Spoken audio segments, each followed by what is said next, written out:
So, I'm sure you've all seen or at least heard of Smallant's Zero XP run through Pokemon Black. I first saw it a couple months ago and I thought, hey, that'd be pretty fun to try. And since then, I've actually finally figured out how to do it in Pokemon Sword and Shield. If you haven't and need some context, the video is exactly what it sounds like. I found a nice little mod that essentially takes the XP multiplier and just breaks it. So we end up getting like 1 to 2 XP per battle. If it doesn't make much sense now, and you're still scratching your head like what, you'll see more examples of it as we get into the video, and hopefully it'll become a little bit clearer. I don't want to waste too much time, as I'm sure this video will be a long one, but as always, let's shoot for 1,000 likes to ease my pain and suffering, and if you're new here, make sure to hit that subscribe button and ring that bell so you never miss a video. Also, I put something on my community tab the other day, but in case you didn't see it, if you'd like to see more runs like this live here on YouTube, go ahead and drop a 1 in the comments, and if you really just don't care and you probably won't watch, go ahead and drop a 0. Let's go ahead and get right into the run. So the run starts like any other. Only this time we grab a score bunny to mix it up a bit. Not like it matters though, because we don't gain XP, so our starter is going to be quickly replaced. Just to show you guys the no XP thing, we take Hop's Wooloo down, and where we'd normally level up, we don't. So, yeah, slow and steady wins the race, I suppose. Anyways, moving on from Hop and cutting out these story bits, we find ourselves on Route 1, where we go ahead and start building up our new team. I immediately start hunting for a Rookity. The highest level you can get out here is a level 6, so I decide I'm just gonna look around for one of them, until I get tired and settle for a level 5. It doesn't really matter, all it needs is Peck, which it usually has by default. So, fast forwarding a bit, we pick up this rare candy behind the lab. I'm not sure what I'm gonna do with these yet, but I figured it was important to note. Since the only rule for this run is that we get 0 XP, I stock up on potions. Also coming up on Route 2, we're gonna grab a few new Pokemon. I'm mainly trying to prep for the next Hop battle, so I know immediately that I'm gonna want a Yamper for his Rookity, and either a Rookity or Blipbug for his Grookey. I pick up a few other mons because I like to over-prepare, and proceed to take on Hop. Taking on Hop for the second time, I lead off with a Nickit that I found and taught Beat Up to. I lead off with a Tail Whip and then take it down with 2 Beat Ups, which actually doesn't do like an impressive amount of damage, but it's also not a terrible amount of damage either. Out comes Grookey and I let Nickit go down so I can send in Rookity. I get hit with a crit, then fire back with my Peck and proceed to trade blows with Hop. I decide to save Rookity and switch into Squavette, finishing off Grookey, and out comes Hop's Rookity. I switch into my Yamper, which knows Nuzzle, and I proceed to beat Rookity down until it dies. Navigating through here, we get introduced to the wild area, which out of my own principle I decided not to abuse, at least until I have all 8 badges. I do grab this special Pikachu here though. It really doesn't serve much use, but I did it anyway, and it's pretty kind of important, so I'm letting you know. From here on, we sign up for the gym challenges and encounter Team Yell for the first time. This is about the only time this Pikachu came in handy, since it didn't have an electric type move that wasn't Thunder Wave, but it's okay for now, I guess. We wrap up with them and we finish up our auditions to become real gym challengers. There's nothing really major that happens, so now it's time to take on Hop for the 3rd time in less than 5 minutes. Hop has a pretty significant level advantage here, but we start off the battle with a Thunder Wave, paralyzing the Wooloo, and I try and set up my double teams on Pikachu. I gave it the Silk Scarf to boost the power of Quick Attack, since that is the only attacking move it knows. Continue to set up and heal when I get low. With a sufficient amount of double teams up, I spam quick attacks and then Hop heals, so I spam some more. Eventually I manage to take down this fat sheep and out comes Grookey. I fire off another Thunder Wave, get the paralysis, and switch into Blipbug. I'm hoping here that I can take it out with Struggle Bug, and things are looking pretty good. He's not really attacking me, so I'm free to spam away until it eventually goes down too. His Rookity comes out and I decide to sack off Blipbug and go into Yamper, which just spams Nuzzle,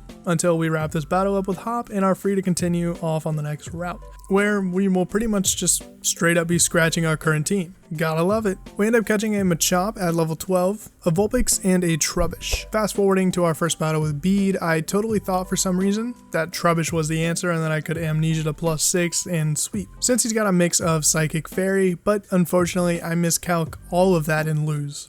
So I head back to the previous route to find my saving grace, Stunky. It takes a bit, but eventually I snag one.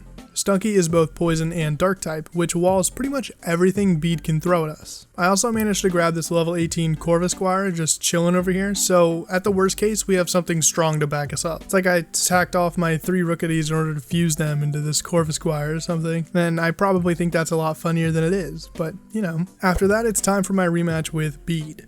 The cards fall in my favor, and just like that, we secure our next victory as expected. Jumping forward after exploring this next route some more and picking up some new team members, we prep to take on Milo. I caught a Milcery and evolved it into Alchemy, teaching it the move Decorate. This is important because I was under the impression that Decorate was used on the user. But jumping into the Milo battle, we see that is not the case. I used it twice, and then I realized I done goof and boosted the heck out of Gossifleur. Instead of panicking though, I quickly recover by confusing it. And with its absurdly high attack stat right there, it ends up hitting itself and doing some nasty damage. So once that goes down, I stall out the big boy form by offering sacrifices in the form of my other Pokemon. Set up 3 Amnesias to max out my special defense on Trubbish, and from there just acid spray it until it dies. Like most battles so far, it took a while, but we finally managed to do it, and almost 3.5 hours into the run, we get our first badge. Moving on to the next route, you know what time it is. It was also here that I realized the first couple of oopsies with this mod. I caught this Galarian Farfetch'd, and it had a pretty odd moveset. With the help of Pokemon Detective Hood Cow, we deduced that somehow the Galarian forms in this got scrambled. So needless to say, we won't be using any more of them in this run. I did get rid of the illegal moves on Farfetch'd though, or just didn't use them because it was too strong not to take advantage of. Moving on from here, our team for taking on Hop was Drifloon, Ferroseed, Corvisquire, Wobbuffet, Meowth, and Farfetch'd. My, 4th battle with Hop at this point was pretty much a smash and wasn't really anything difficult. So we take him out and try to catch this Eldegoss, but end up failing miserably. So from there we head to Hulberry and spend some time grabbing some new team members. I pick up this Wishiwashi because it's going to have some good stats in schooling mode. They're just, mwah, chef's kiss. I also spent about 20 minutes trying to catch this Basculin, but it ends up KOing my team, and then I catch this Chinchou. With all that set, it's time to take on Nessa. My main reason for picking up this Chinchou is because I lacked a grass type, so I decided to just settle for electric because I couldn't catch that Eldegoss and it just wouldn't come back. I lead off with Chinchou and she leads off with Goldeen. The only electric move we had was Spark, but it did a surprising amount of damage and down goes Goldeen. Aracuda meets a similar fate and Chinchou is just tearing through this gym. I again try and stall out Dreadnought's big boy form since, we aren't activating that this run. And then I decide to go into Wobbuffet and counter. I flinched the first turn, but then managed to take it down 2 turns later. I just want to say, using a Wobbuffet effectively for once felt pretty good. Now with our second badge down, we trudge on. Bead number 2 was pretty easy and gave Drifloon a chance to shine. It does a dent, taking down 2 of Bead's Mons and almost taking down Hatena. Farfetch'd comes in for the cleanup, goes down to Ponyta, and Wishiwashi comes in to secure us our victory. We finish up in the mine and jump on over to our first battle against Marnie. I was a bit worried because I didn't really have a type advantage and she was a couple of levels higher than me. Again, Chinchou puts in some work and we eventually take out Krogunk with Shuckle, die to Scraggy, and have Wobbuffet to come in and clean up. I'm really appreciating the strengths of Pokemon I'd never think to put on my final team, by the way. I wasn't going to mention that till the end of this video, but I don't know, I'm doing it now. We finish off Morpeko with Dreadnought, which we caught in the mine, by the way. I don't think I mentioned that, but yeah, we caught it in the mine. And we secure our victory. With all that done, it's time to finally take on Kabu. We catch Vulpix and Sizzlepede in the gym and move on to Kabu finally. Kabu was definitely one of the longer battles, as I didn't have anything that was truly effective against him, and he likes to burn, so physical water attackers aren't going to be anything amazing here. Drifloon gets some good damage off on Ninetales here, before going down and allowing Chinchou to come in and finish it off with a Bubble Beam. I fire off a Confuse Ray, then miss my Bubble Beam somehow. I send in Farfetch'd, hoping to get some crits off to negate the burns, but I don't get lucky enough. So following that, I send in Wobbuffet to get some damage off, but flinch from Bite. So I heal up because items are allowed, and end up pulling a switch into Shuckle to heal myself up so I'll live a bit. I then also go for Safeguard to prevent any future burns, specifically on Dreadnought. I throw on the X attack to boost that up and take down Arcanine. I really wanted to use an X speed, but I didn't have one, so I had to make do with what I had. Now, here's the real challenge, not dying to this big bug. I eventually stall it out and it starts coiling. I get a crunch off on it, almost killing it. Not sure why I didn't Rock Tomb, but after some stalling and switching, I decided to Hail Mary it and finish it off with a Crunch. I think I didn't want to risk any misses here, so that's why I decided to go for Crunch. But anyway, that concludes Kabu, and that's us our 3rd badge. 6 hours in and 3 badges down. We start to head on through the wild area. I zip around and collect watts along the way, but I decided I wouldn't catch anything here until after I had all 8 badges to make it a bit more fair. Once we make it to Hammerlock, we do our story stuff and blah blah blah. Jump on over to Stow on Side and get ready to take Hop on again before the gym. Our team now consists of Hawlucha, Durant, Wishy Washy, Sizzlepede, Yamask, and Doug Trio. My Hawlucha pretty much manhandles Hop, and then we proceed to take on the gym. Taking on B, it was a pretty smooth ride. I had my Hawlucha juiced up with 2 X attacks because I needed to one-shot the Hitmontop, or else it would have just countered me. So with that done, Pangoro comes out and also goes down, then Surfetched, which I thought would have detected, but I guess not. And then for some reason, Big Boy Machamp actually lived a hit, but not before we got a lot of damage off on it. So I stall out as per usual and finish it off with Durant. 4 badges down, 4 to go. Our next fight with Bead isn't anything too crazy. We have Durant to pretty much kill his entire team, which is good because it just so happens that the next gym we'll be facing has a lot of fairy types. But before we do that, it's time to add some new mons to my arsenal from Glimwood Tangle. I end up catching quite a few new mons, my favorite of which was actually Phantump, surprisingly. I think throughout this entire run, this was my favorite mon, period. It was so strong and also really cute. And for those of you who don't know, if you lead with a ghost type in the first slot, you can always run from wild battles, which when hunting Pokemon can come in quite handy. Anyways, here we also find a Shiinotic and a Morgrim, both I'm pretty excited for. But with all that done, we head to Bologna, grab an Eviolite, and then head on to the gym to take on Opal. Opal was rather easy. I led with Durant, giving it an X accuracy since it has Hustle, and then an X attack, and then from there, I just kind of sweep my way through her team. I also answer the questions right because I'm a genius and not because I've done this so many times, and wind up getting another attack boost. But it's still not enough to take out the big cake. So you know what that means. It's stall time. Good thing I brought along my Shiinotic, and after a long, lengthy process, we managed to secure our victory and get our 5th badge. Moving on from here, we go back to Hammerlock, do some item gathering and such, and then move on to Route 7. We fight Hop yet again and get ourselves that easy victory. I do learn in this battle though that we have a pretty solid team going on. It's a shame we have to end up scrapping it. On the way to Kirchester, we pick up a Liepard, a Berserker, a Corviknight, a Seismitoad, a Dusclops, and a Girder. Most of these in preparation for Gordy as well. I end up giving Dusclops the Eviolite, and I know that's going to be a very valuable Pokemon, but now it's time to take on Gordy. I lead off with my Liepard to get my Thunder Wave off since I know it's going to Shell Smash.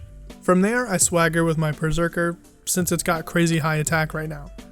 It ends up knocking itself out, and we start going in on this Shuckle with Metal Claws. Unfortunately, Stonjourner gets the paralysis off with a Body Slam, but by now I think we've had like 2 attack boosts from Metal Claw and take it out as well. So now we're down to Gordy's Ace. You guessed it, stall it out. Seismitoad goes down and Girder comes in, but actually ends up dying to a Heat Crash. Plot twist. So I go into Dusclops, put a curse on it, and kind of just stall what little health it has left. I really just wanted to use the curse strategy to take down a gym leader, and it felt nice, I won't lie.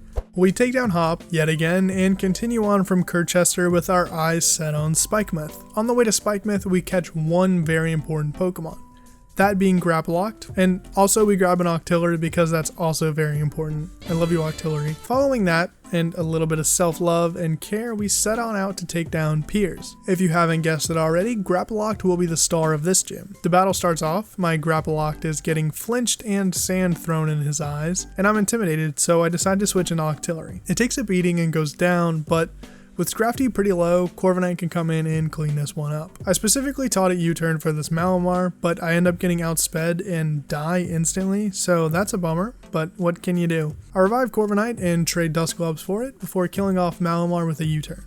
From there, it's pretty much just a clean sweep for Grapploct, and without a Dynamax to worry about, we net ourselves the 7th badge. From there, we actually go straight to Raihan, as there isn't really anyone I can see being added to my team right now.